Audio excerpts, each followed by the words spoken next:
Salut tout le monde, c'est Drakkar pour les Vapeliers, j'espère que vous allez bien. Moi ça va très très bien. Aujourd'hui on va chez Dovpo, on va aller tester ensemble la Topside Dual. Un matériel qui est généralement vendu aux alentours des 90 € et qui nous a été prêté par notre sponsor. Eh bien sans plus attendre, je vous invite à passer en gros plan pour détailler le packaging. Alors nous voici sur le carton, on va détailler un peu tout ce qui est là. Déjà sur la face avant, il y a quand même pas mal d'informations. Donc déjà on commence par la marque, Topside Mode Dual, donc ça c'est le modèle, qui a été créé en collaboration avec TVC, donc The Vapor Création, qui fait 10 ml avec un remplissage par le dessus, c'est deux batteries de 18650, qu'on paye jusqu'à 200 watts ou de 1 à 12 volts, et qui fait également le contrôle de température. Un visuel du produit dans sa couleur contenu dans le carton, avec ici le rappel de la pastille pour la couleur, un petit slogan, With great power comes great simplicity, donc avec beaucoup de puissance vient autant de simplicité. TVC Création, la marque, le contenu du paquet, en haut rien, en bas rien.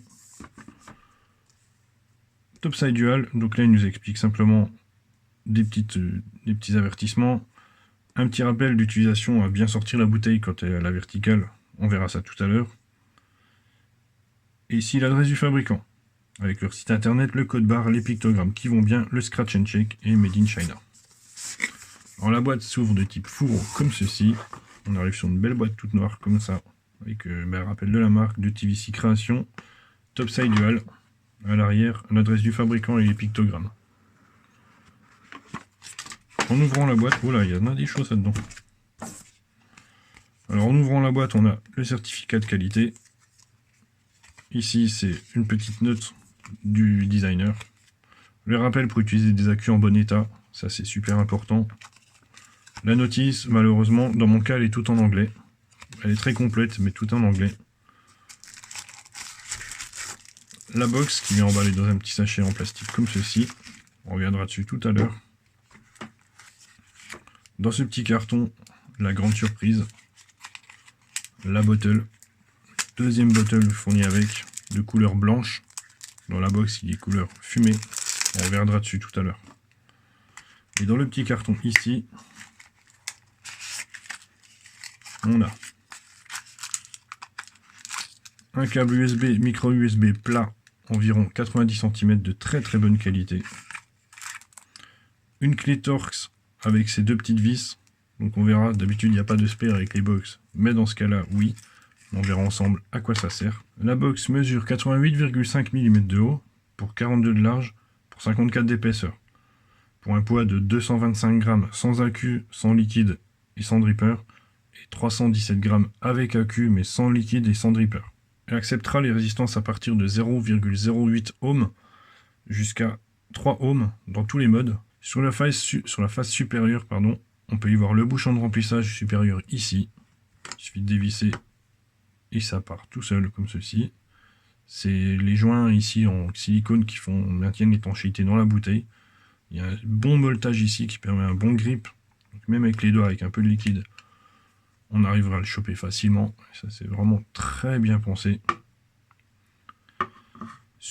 Ici on a un pin 510 qui est monté sur ressort en laiton, avec les écritures Topside Dual ici, et une petite partie en Ultem qui permettra de faire l'étanchéité pour éviter tout problème de suintement à l'extérieur du pin. On pourra y installer un dripper de 28 mm maximum, ce qui est quand même déjà pas mal. Je peux vous montrer déjà ce que ça fait avec un 24 mm.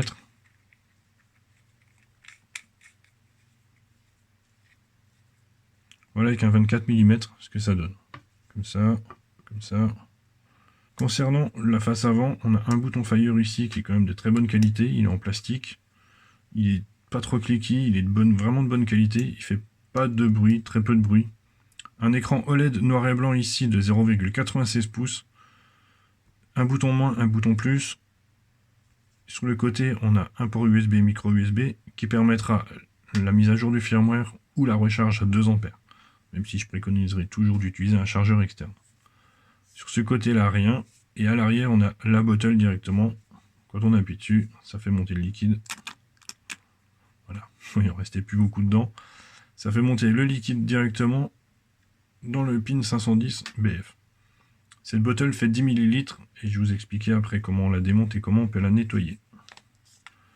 Sur le dessous, on a le rappel de la marque, le rappel du créateur, les pictogrammes qui vont bien et un petit aimant ici pour maintenir le bouchon de remplissage. Quand vous êtes dans la rue et que vous ne savez pas quoi faire de ce truc-là, voilà, vous pouvez le coller en dessous ici. Ce qui est très pratique, c'est comme ça, hop, ça vous laisse une main libre pour aller chercher votre bottle dans votre sacoche par exemple, ou dans votre poche. Et ça c'est vraiment pratique. La trappe à accu s'enlève comme ceci. Elle est de bonne qualité. On peut voir au fond ici que les polarités ne sont pas indiquées, mais elles sont clairement indiquées ici sur la porte. Donc moins, plus, donc accumulateur B, accumulateur A. Donc ça ne posera aucun problème. Alors moi j'ai eu un petit problème avec le petit aimant ici. C'est qu'au moment où je sors mes accus, simple, on va les mettre dedans. Au moment où je les sors, ça arrive que voilà. Ça arrive que l'accu reste collé à l'aimant. Bon, c'est pas grave, hein, c'est pas vraiment, ça c'est un détail, je préfère qu'un aimant plutôt que l'accu finisse par terre. L'aimant il est quand même bien pratique pour le bouchon de remplissage. La bottle peut s'extraire facilement ici, il y a une encoche, on y glisse son ongle comme ceci. Et voilà la bottle. Donc 10 ml en silicone. Alors là c'est les trous de remplissage et ici c'est les trous d'évacuation pour le liquide quand on se conque. Bon, il y a une légère fuite ici, mais vraiment 3 fois rien. J'ai rencontré aucun problème de fuite ou de suintement avec. Et de toute façon, en fait, on voit que le compartiment à bottle et le compartiment à accu sont vraiment différenciés, ce qui permet d'éviter d'avoir du liquide dans les accus, ce qui est vraiment très pratique au niveau de la sécurité. Donc, quand vous retirez la bottle, pensez bien à vous tenir debout comme ceci, pour éviter qu'elle se vide dans la box, sinon elle se videra entièrement dans la box. Et ça, c'est pas cool. Bon, dans mon cas, elle est vide, j'avais préparé pour la vidéo. Et voilà, on va faire le tour des menus maintenant. Donc, les accus se mettent comme ceci. Et là, nous voilà prêts. On peut voir sur l'écran ici qu'on est en mode wattage variable, donc variable wattage. Les jauges de batterie pour la QA et la QB, indépendamment. Le nombre de watts à laquelle on vape actuellement.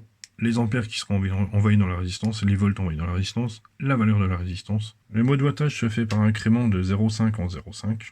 Pour changer de mode, il faut appuyer sur le bouton moins et fire. Donc d'abord moins et ensuite fire. Et ensuite vous pourrez naviguer que le bouton plus et moins. Donc vous aurez le menu voltage variable qui va vous permettre de varier les volts de 12 à 1 volt. Se fait par incrément de 0,1 en 0,1. Alors ça c'est génial aussi, c'est tout simple mais j'aime beaucoup. C'est le fait de faire un rollback quand vous arrivez à fond sur les volts ou sur les watts, ça marche aussi. Vous appuyez sur plus, pof, vous passez au minimum. On a également les modes de température de contrôle, donc en NI, TI et SS, qui étaient disponibles, je le rappelle, sur la topside, la première topside, seulement après mise à jour du firmware. Là c'est d'origine dedans. Le mode TCR, c'est la même chose, sauf que ça vous demandera d'abord le TCR. Par exemple 500, etc. On valide, et là on arrive directement sur la partie contrôle de température. Alors, il y a une fonction qui n'est utile qu'en mode contrôle de la température, c'est le bouton plus et fire, qui va vous permettre de régler les watts ici, envoyés pour le ramp-up du contrôle de température. C'est au seul moment où vous aurez besoin de cette fonctionnalité-là. Si on retourne dans le menu, on a ensuite les stats, donc qui étaient également disponibles ensuite seulement après une mise à jour dans la première topside. Donc ici, le nombre de puffs et le temps de puff. On peut faire reset ou exit, peu importe. Et ensuite exit. Voilà, c'est un menu qui est très simple, qui est très basique, mais très fonctionnel. Pour loquer les boutons plus et moins, il suffit d'appuyer sur les deux en même temps pendant 3 secondes, et là ils sont bloqués. En appuyant 3 fois quand ils sont loqués sur le bouton plus, ça nous permettra de passer en stealth mode. Voilà, là je suis en mode stealth. Donc, je vais les déloquer. Voilà, et on peut également loquer le bouton fire simplement en appuyant 3 fois dessus. Voilà, Fire Button Locked. Ça permet de verrouiller indépendamment le bouton Fire et les boutons de réglage. Moi, ça, je trouve ça génial. Voilà, là je l'ai débloqué. Pour éteindre ou allumer la box, bah, ça c'est 5 fois sur le bouton Fire. Goodbye. Voilà. Et quand elle s'allume, on arrive directement sur l'écran, il n'y a pas de boot screen, il n'y a rien du tout. C'est très rapide, elle démarre très très vite. Et vraiment, ça c'est agréable, c'est appréciable. On va passer un petit coup sur la bottle. Quand vous voudrez faire le grand nettoyage de la bottle, il faudra simplement utiliser celle-ci par exemple, avec la clé Torx qui est fournie avec, et les deux petites vis servent en fait à fermer la bottle. Je vais la déballer, je vais vous montrer. Comme ceci. Donc ça c'est un bouchon qui s'enlève très facilement comme cela. Néanmoins, il y a quand même un truc qui me gêne un peu avec ce bouchon. C'est que, une fois mis en place, en fait, alors il ferme bien les arrivées de liquide, mais ben, c'est pas étanche. C'est dommage. C'est vraiment dommage. Parce qu'en fait, quand on appuie dessus, bah, simplement, le liquide ressort par là et il coule dans la poche. C'est pas grand chose. Moi, j'aurais bien voulu que le bouchon il soit étanche. C'est un détail. Si vous voulez nettoyer entièrement votre bottle, bah, rien de très compliqué. Prenez la petite clé BTR qui était dans le paquet.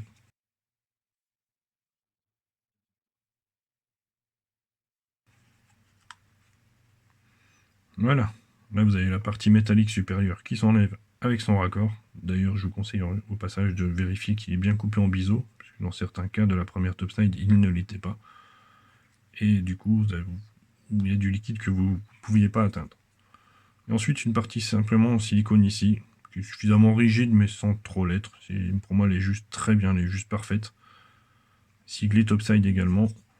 Donc, je rappelle, ça c'est celle qui est dans la boîte. Ça c'est celle qui est préinstallée dedans. Donc bah, vous avez le modèle blanc ou le modèle fumé, noir. Moi, pour des raisons esthétiques, j'ai préféré le modèle noir. Et le reste, c'est du plastique, avec deux empreintes ici pour choper les vis. Bah, pour la remonter, c'est très simple. Vous remettez cette partie-là. Alors cette partie-là également, alors attention, puisque le tuyau de sortie doit être à l'opposé du côté skunk.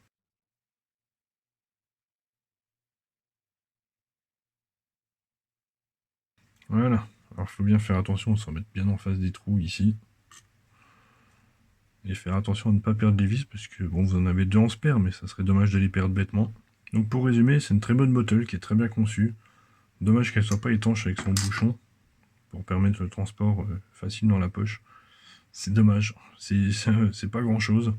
Mais sinon, avec 10 ml, déjà, ça vous laisse le temps de voir venir. Normalement, vous êtes quand même tranquille à un bon moment. On va voir pour la partie remplissage. Bon, en fait, c'est très simple. Vous ouvrez ici. Bon, moi, sur le bureau, je vais mettre cette pièce-là ici. Et pour remplir la bouteille, en fait, moi, je peux utiliser... J'ai essayé avec un flacon twist comme ça et ça ne pose aucun problème de remplissage. Il suffit simplement de se mettre ici. Et on remplit.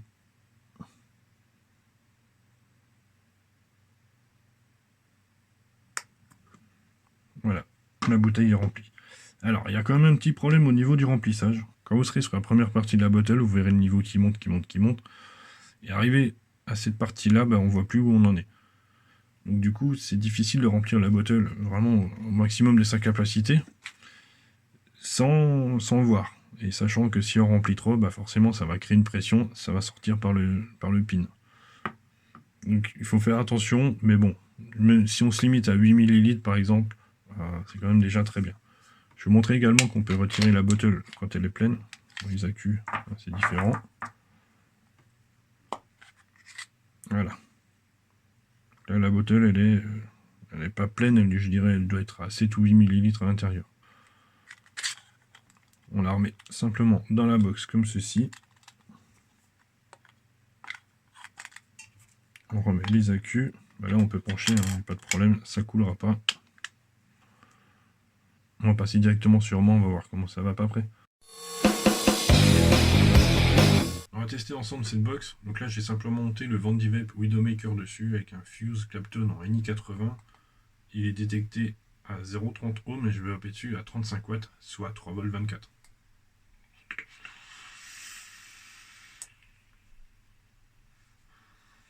Voilà, donc ça va très très bien niveau réactivité. rien à dire, ça marche vraiment au top.